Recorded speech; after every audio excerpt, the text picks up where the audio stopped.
Greetings everybody, John Sar here with some Mario and Rabbids Kingdom Battle co-op 2-player gameplay. And the way that co-op works is there are 4 characters. Well, each person selects 2 characters of the total 8, and you can switch between them at any time. And co-op was by far the most requested mode and feature of the game that people wanted to see when I made a Reddit post before this preview event.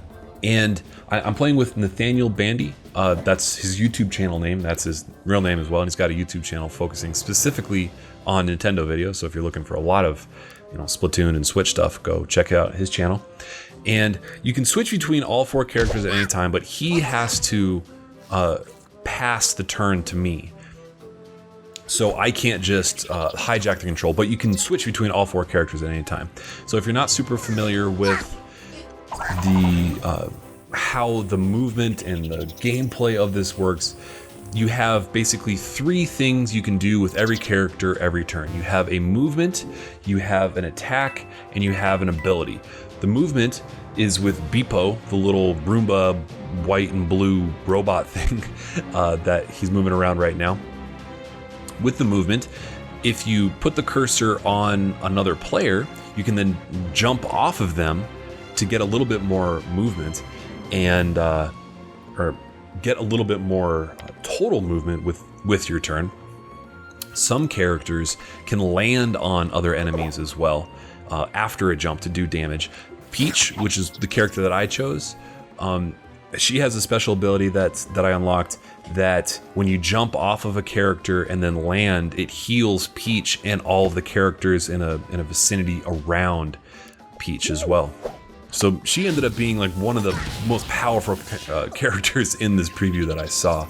She's got this incredible shotgun with this huge AoE that does a ton of damage as well, and she's a healer. So anyway, Luigi's kind of the sniper class I'm playing right now. It works kind of like XCOM in that you want to move all your characters and then take a shot, but it doesn't work like XCOM in that you can't. Like with XCOM, you would have like 2 moves per turn per character, basically, not including the upgrades that you would eventually get. With this, you have a move, you have an attack, and you have an ability. You can't not use the move and use it instead on doing like 2 attacks or vice versa or something like that. You can like pass the turn to the enemy and not move. You're not required to move, but you can't save those move turns for your character. So the way that co-op works with the full game mode is I thought really interesting. You saw with the first character, with the first enemy that we killed, that he actually dropped a bunch of coins. If you do an overkill, like I just did right there, the golden shot, with Beepo, you can pick them up. Now you don't actually have to move your character and like waste a turn to pick up all the coins. You can just kind of scroll over the battlefield with Beepo. It just takes a second. And you should do it after every turn because the enemies can actually steal the coins from you.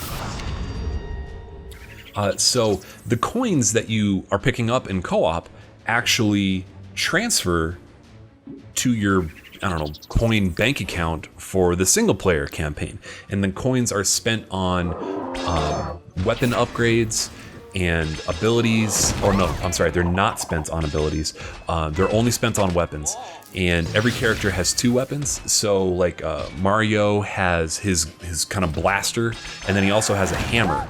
And when you find new weapons throughout the campaign, by completing missions or completing special challenges or finding them like hidden throughout the world, they're just unlocked to then purchase. So the coins are very important for leveling up for making your characters stronger. And it's interesting, and now this doesn't really come into effect on this mode here because the challenge for this co-op mission here is just kill 20 enemies. In the single player, there are missions where you just have to get to the end of the battle arena, I guess is the best thing to call it. And then and then you win. You just have to kind of like run through the enemies and get there. And in those situations, there's really no reason to kill enemies because you don't get experience for killing enemies. You get these blue orbs to level your character up, and they're also hidden throughout the world and after completing missions and that kind of stuff, to unlock new abilities and improve abilities and make your character stronger and that kind of stuff. You just saw Rabbid Yoshi do a slide attack, which is the movement attack that you can do. So you can chain them as well. So with Rabbid Peach, if he had bounced off of Yoshi or Rabbid Yoshi and then landed and then slid, he could have got a lot more total movement there. But the way this level is kind of laid out, we're kind of backed into a corner, so we didn't need to do all of that movement. There are 18 co-op maps total, I was told, and as you saw at the beginning, there was a hard mode that was actually locked. We're playing on normal right now, so it seems like there is a lot of depth for the co-op mode.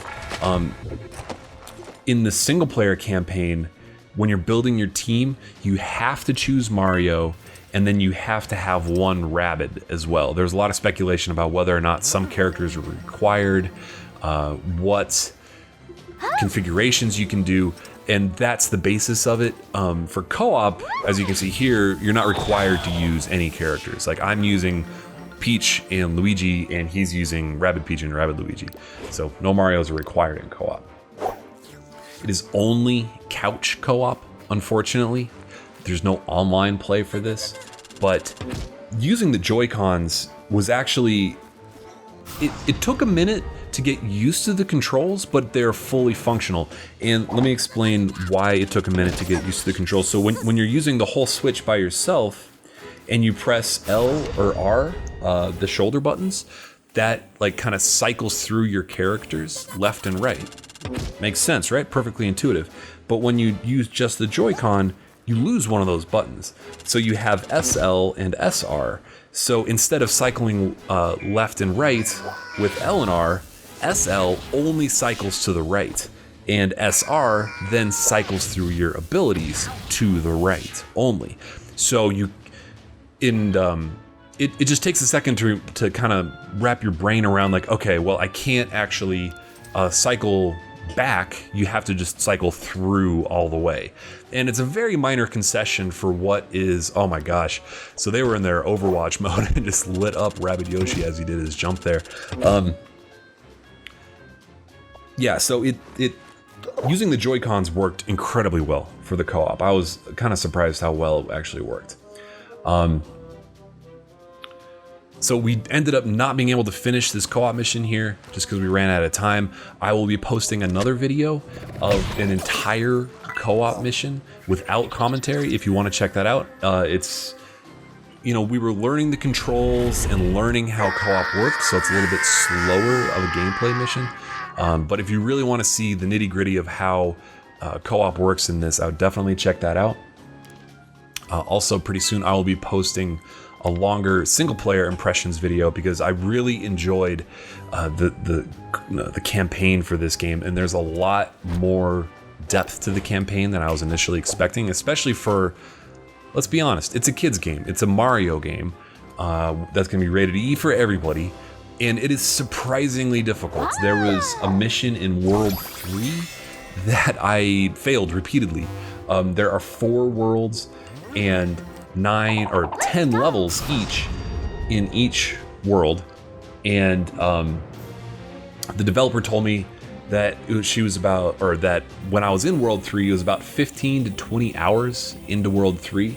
So extrapolate that, you can say like 20 to 25, or no, at about the halfway point in World 2, or I'm sorry, 3. So extrapolate that out, you can probably say 25 average hours to complete the campaign, 25 to 30, depending on how thoroughly you search everything.